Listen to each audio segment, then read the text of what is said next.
I can't believe the words I'm about to say is about to come out of my mouth. Did I just feel sympathy for Shinji of all people? Did that really just happen? I'm at a loss of words. I really am. I mean, after everything I've seen this man do, after everything I've seen Shinji do in Fate, like what I personally have seen, and then seeing his character in this episode towards the end, and how he actually, in a very messed up way, he had guilt for what he did to Hakuno, and he wanted to save others. Like I said, he's still messed up in a lot of ways, but he's still, in a way, he was kind of like a guy that was a coward. Yes, he's a coward, but he was trying to save people in his own way. And I'm like, I actually feel sympathy for the guy. What? Like, it shocks me, because he's just such a despicable and heinous individual, and I just never would have thought I would have felt like that after seeing his character. So just, you know what, I'll give props. I'll give props to Fate Extra, last Encore, for that. I never would have thought I would have felt these emotions of all things for Shinji of all characters in Fate. Now, before I go any further, okay, I need to mention something that was very apparent to me, and I don't know how many of you guys actually noticed this while watching the episode, but there was a pretty major animation error in this episode. Now, animation errors, they happen, okay? They happen. I'm not gonna fault the entirety of this episode. I'm not gonna fault the, Studio Shaft. I'm not gonna put them down. Animation errors, they happen. But I just want to point it out. There was a scene in this episode. I'll have pictures on the screen for you to see for yourself what I'm talking about. You see it to where, Red Saber, Hakuno, and Rin, they're running, and as they're running through it, you see 3 Berserk servants running at them.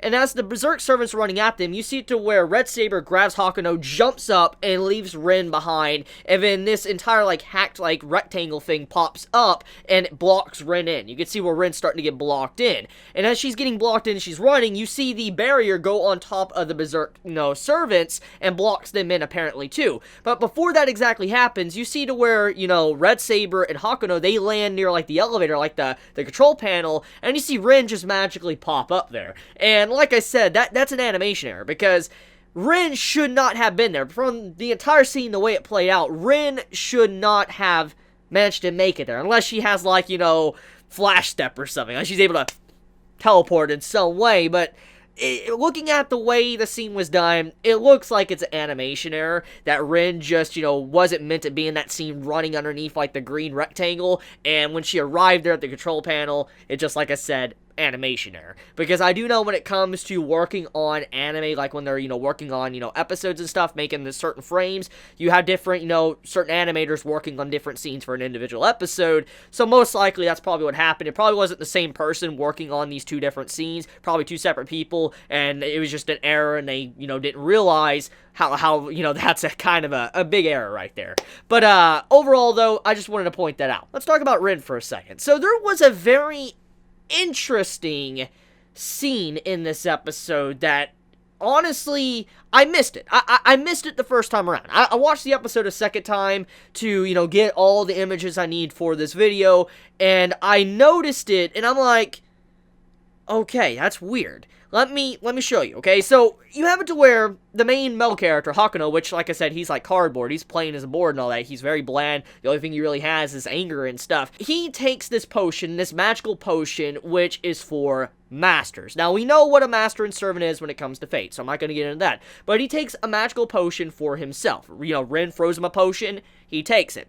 And you see where Rin hands a potion over to Red Saber, Umu, and she drinks it as well. Now, the potion looks completely different. You have it to where the master's potion, it's like this white-looking, magical potion. And then you have, Saber's, which was like this pinkish-looking magical potion. The shape and all that, very different. And then right after that, you see it to where Rin, she grabs a potion out, and she drinks one too, and it's also a similar potion to what Saber drunk at that moment. So, something weird's going on there, because once again, masters drink that one potion that Hakuno got, servants drink the pink potion that Saber got. But Rin drank the servant potion.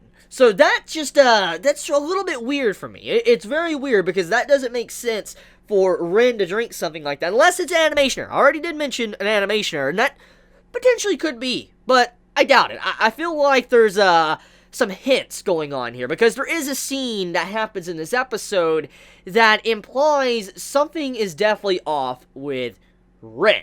Now, let's just go on a limb here and say it was an animation error, and Rin drunk that potion that was meant for a servant. It would make logical sense if she was a servant, if it's meant to give her magical energy, because as we know, servants can, disappear if they don't have a source. And if that is able to give her some magical power and all that to be able to stay in corporal form and all of that, it would make a lot of sense, because we actually see in this episode where she fights 3 berserk servants. She wipes them out basically like it's nothing. And that right there implies that there's something else very wrong with Rin, or different about Rin, because regardless if they're weakened servants or not, the fact stands is that they're servants, and servants are by no means pushovers. Now, servants can be caught off guard, they can, be, held back a little bit, but overall, you don't underestimate a servant. They're incredibly powerful, and for Rin, of all people, to be able to stand up against 3 berserked, yes, probably weakened, but berserked servants, no, that's not happening like normal. No. So, I believe the magic potion that Rin drunk in this episode was a hint at something. Rin? A servant? I don't know. I mean, I know Rin, the main character in, Fate Stay Night, and she by no means is a servant. But I do know what it takes to become a servant, but is Rin a servant?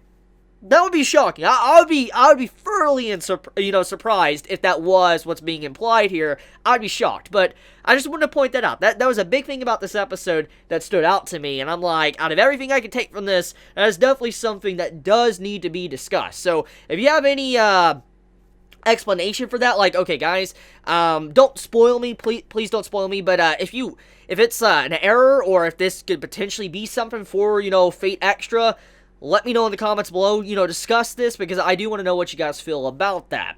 So, let's get into the stuff about the floors, okay? So, as I said in my last review of Fate Extra, this series reminds me a lot of Tower of God. Like, individual floors and all that to floor masters. I'm like, yo, what? Is this like Tower of God? Because when Rin starts explaining how all the individual floors are separated from each other, they're not, like, connected. Like, you can go up the floors, but they have their own, like, separate systems and stuff, and they have their own population, their own set of things going on, and, the bottom floor where they're at right now, it's the most peaceful floor, and I'm assuming as you get further and further up, you have it to where it gets more and more chaotic, but overall, they all are kind of separate, and they don't follow the original rules of the Holy Grail, or Seraph. They no longer follow those rules, because Chakra has apparently, taken over the system. Chakra overwrote, Seraph, the original program of the Moon Cell, so that stands out, too. So, apparently, each individual floor is going to be very different from the last. They're going to have their own systems, probably politics and stuff like that, and I am looking forward to seeing where that's going to go. I'm just like, that's fascinating. It's one of the big reasons why I love Tower of God so much, is because of how every single floor that our characters go up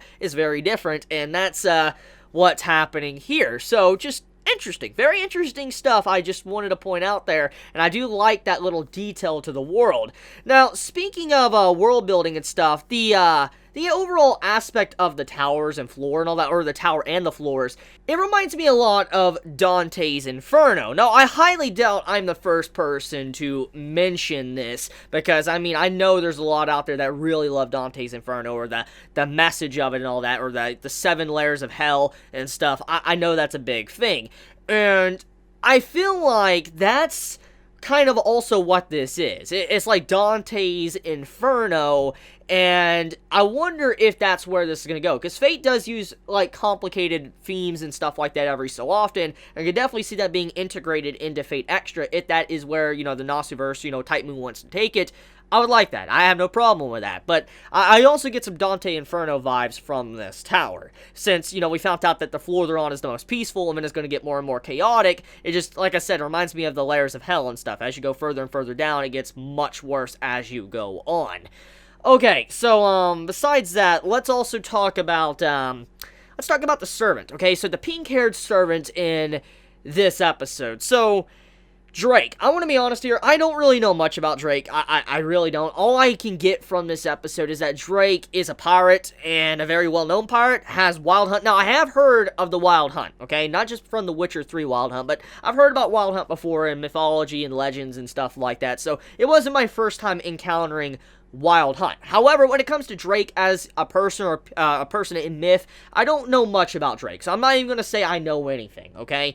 But I do like the design of Drake. I'm a little bit upset that Drake was not really relevant in the grand scheme of things, because she had a really cool design. I liked seeing a pirate, actually, a rider class pirate. I was just like, really? She's just gonna go down like that? I mean, it does make sense with how she got defeated. It does fit in with, I guess, how stuff were in history. To kind of explain that, you see to where she's trying to fire her guns at, Red Saber in this episode, and her gun doesn't shoot bullets out. Now, I don't know if I'm looking at this wrong. I could be not interpreting it right, but I do know in the past when it came to some guns, sometimes they would, lock up and they wouldn't fire and all that. And I'm assuming that's what happened. For instance, Drake's weapons kind of locked up and they weren't working, and that's why she's like, this happens from time to time. I feel like that's what she was meaning by that. Like, her weapons just jammed, and then, Saber came in and just destroyed her like that, which is kind of sad. That means that she must have some really bad luck. Like, she must have that Lancer type luck for her to have her weapons jam like that at such a critical moment. But she was defeated, though, and she disappeared in the end. She doesn't necessarily seem to be a bad person after looking at her, and I mean, as I've said in my other Fate videos, rider classes typically tend to be very inspirational for their master. They have like a lot of compatibility with their master. They change their master, and I feel like the reason why maybe I felt something for Shinji might be because of Drake in the first place. Even though I didn't get a lot of details on Drake and Shinji's relationship, I have a good feeling the reason why I actually felt for Shinji in some ways might have been because of Drake being his servant in the first place. Because, like I said, rider class servants, they usually change the master. They usually change them and give them a lot of development as a person, and I feel like that's probably what happened to Shinji. Why he acts like he does, especially in this episode. So, yeah. Anyways, anything else left to talk about? Let's see, I've talked about Red Saber. Oh, yes, actually, Red Saber, that is something to talk about. Imperial privilege. So we get some insight to whatever Red Saber is potentially capable of. She's able to command things. Objects like, ships and stuff. She's able to control them and make them defy the laws of gravity and start moving towards people. That's interesting. Now, I'm going to assume this is, tied in with her lore. Usually when it comes to, like, Saber-class servants that I have personally seen, usually they're tied into, like, kings and queens, and I'm assuming that's what, Red Saber is. She's, like, a king or queen. And Imperial privilege, it implies that. It implies that she, can command things. Now, I'm very curious exactly what she can command. Like, can she only command, like, objects, regular objects, or can she actually command objects that other servants control? If she can do that, that would be, oh man, that would be insane. That would be some savage stuff if she's able to, like, control things. Like, imagine if she was able to control, let's say, Gil's Vault, like certain things from Gil's Vault. Ooh, that'd be interesting. That would be very cool if that was a thing, but I don't know. I don't know much about Red Saber besides Umu, her name, and that's basically it. So, yeah. I think I want to end this video here, so let me know your thoughts in the comments below. If you enjoy my content, please subscribe. If you like this video, please leave a like, and if you want to get notified for whenever I upload a video, please click the bell icon down below next to the subscribe button. So please be safe. Chibi out.